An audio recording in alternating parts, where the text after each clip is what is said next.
सबसे पहले इच्छा होती है उस परम स्थान के दर्शन की जहां भगवान शिव ध्यान में स्थित है।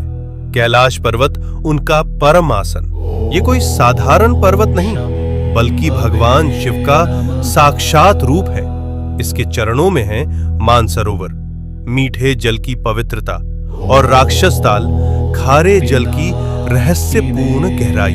इतने पास फिर भी एक मीठा एक खारा, जैसे भगवान शिव के भीतर संतुलित दो स्वरूप। अब हम पहुंचते हैं उस तपोभूमि पर जहां भगवान शिव और माता पार्वती ने विवाह के बाद ध्यान लगाया। ये है आदि कैलाश, उत्तराखंड के ऊंचे हिमालय में स्थित, जहां आज भी उनकी ध्यान ऊर्जा का कंपन महसूस होता है। यही है गौरी कुंड और पार्वती सरोवर।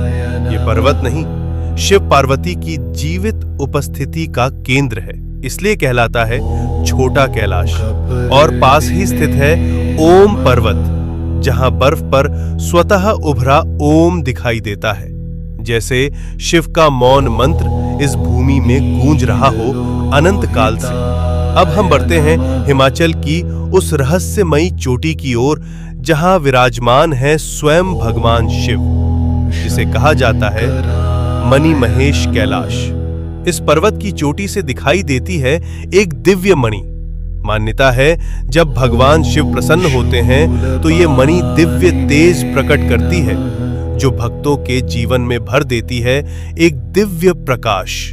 इसके चरणों में स्थित है पवित्र मणि महेश झील, जहां हजारों श्रद्धालु हर वर्ष स्नान करते हैं और भगवान शिव का आशीर्वाद प्राप्त करते हैं। अब हम पहुंचते हैं हिमालय की उस ऊंचाई पर जहां की हवा भी हर हर महादेव का जप करती है।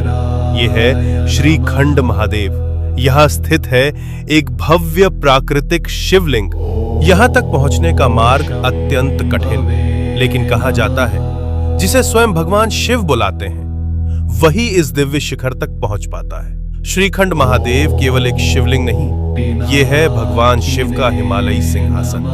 अब हम पहुंचते हैं भगवान शिव के एक और दिव्य धाम पर, हिमाचल की उस रहस्यमयी भूमि में किन्नौर कैलाश।